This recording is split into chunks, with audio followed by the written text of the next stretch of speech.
Good morning, I'm Harley Schlanger from the LaRouche Organization with your daily update for today, which is February 3rd, 2022. It's tough to get people to realize this, but if you live in the United States or Western Europe or North America and Canada, you're living in an alternative reality. It's being shaped in the same way as if everything was within the Mark Zuckerberg metaverse. You have outright lies and fake stories from intelligence agencies, such as Russia is preparing an invasion of Ukraine and that the US and NATO are committed to preserving Ukraine's sovereignty. When I say this is a lie, where was this concern for Ukraine's sovereignty and security when the U.S. was directly involved through operatives in the State Department such as Victoria Nuland, through the National Endowment for Democracy and other organizations that were involved in organizing the Maidan coup in February 2014, which overthrew an elected government of Ukraine? Is that respect for Ukraine's sovereignty? Obviously not. And it's this kind of hypocrisy which is out front now, but you're not hearing about it because the media is completely tied into the narrative coming from the intelligence community on behalf of the so-called deep state, which is really, a more appropriate term is Eisenhower's term of military-industrial complex, which is attempting to reshape the post-Cold War order to maintain the control of a unipolar U.S. world power. But to do what? In the interest of security of Americans? No, it doesn't provide security for people of the United States. It provides security to the private financial interests and corporate cartels that uniquely benefit from the world order that was established after the fall of the Soviet Union. And this unipolar order is such that the lines coming from the media, from politicians, from both parties in the Congress are almost all identical. The United States must impose a rules-based order, and it doesn't matter whether it's coming from Republicans or Democrats, but this is dictated from groups such as the Chatham House of British Intelligence, Royal Institute of International Affairs, the Atlantic Council, all kinds of think tanks in the United States, including the Council on Foreign Relations, which are trying to convince you that Putin is committed to recapturing Ukraine on the way to restoring the old Soviet empire. Now, Putin himself exposed this lying narrative in a press conference after his meetings with Hungarian President Orban. He said the US and NATO aren't concerned with Ukraine's security.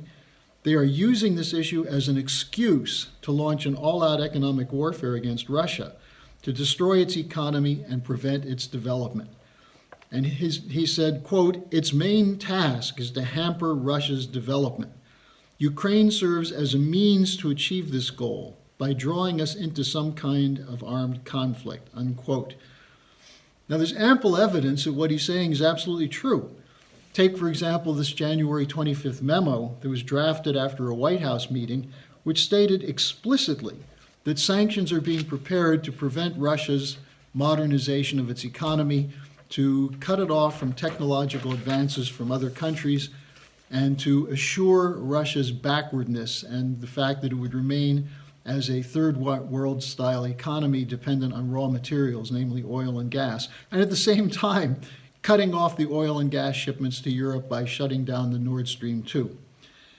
Even the Ukrainian government is calling on the U.S. to stop the war hype, saying that it's harming Ukraine's security, it's preventing investment in Ukraine, which is essential unless Ukraine is going to end up as a defaulted nation, which could trigger a global debt crisis.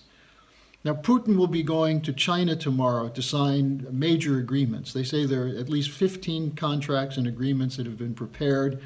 The Russians are obviously preparing themselves for the worst potential of sanctions. But the Russian economy has been hit with sanctions over and over and over, and it's still standing. Now, on the psychological warfare that's being directed against Russia, We have comments from Russia's first deputy representative at the United Nations, Dmitry Polyansky, who was very blunt. He told Sky News, quote, "We don't trust British diplomacy," unquote. He said it's shown itself, quote, to be absolutely worthless.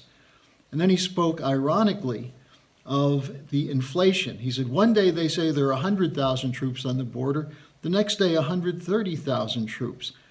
He said, we have absolutely no trust in the intelligence data from the US and the UK.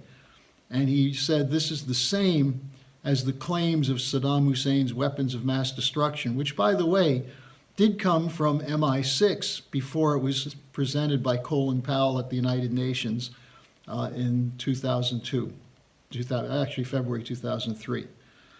Now, the reality is sinking in, among others, that there's a British operation and that there's something different going on in the world. The former foreign minister of Austria made comments that the British intend to have a war, that they're mobilizing this Ukraine story as an attack on Russia. We have a very interesting statement from the head of the German Business Committee for Eastern European Relations, Oliver Hermes, who wrote Helsinki 2.0 instead of war cries. And he accused the hawks in the West of conjuring up talks of a Russian invasion. He said, instead of war talk, there should be more economic cooperation. Now, in the midst of this, who shows up in Kiev but the embattled Prime Minister of the United Kingdom himself, Boris Johnson, to talk about new sanctions and the alliance that the British have, the troops are sending to train Ukrainian troops and so on. And he spoke of a new alliance of the United Kingdom, Poland, and Ukraine. This gets a little bit more bizarre as it unfolds. Now, meanwhile, Johnson himself, his tough talk is overshadowed at home by the lurid stories coming out of the Downing Street parties during the COVID lockdown, when everyone else in London was essentially subject to arrest if they gathered with friends for a party, while Boris Johnson was hosting parties at 10 Downing Street. Now, this is just another example of the hypocrisy that you get when you're dealing with the British Empire. Now, the real issue here is, why is this taking place right now? And all you have to do is look at the inflation of food prices, of fuel prices. Look at the overall weakness of the economies of the West. Look at the debt crisis overall. Look at the absolutely nervous statements coming from the Federal Reserve, where they try to cover up their nervousness by saying, well, we're going to taper, we'll stop buying all these instruments, stop flooding the markets with liquidity. But they're still doing it. They know that if they cut it off, they face a domino-style trigger of debt defaults, including a blowout of derivatives. So behind all this tough talk of war and preparing for war and stopping Russia and Chinese aggression is a real fear among the establishment that the Great Reset is not going to work. And why? The main reason is that Russia and China don't support it, and that the possibility of an alternative financial system is coming into place.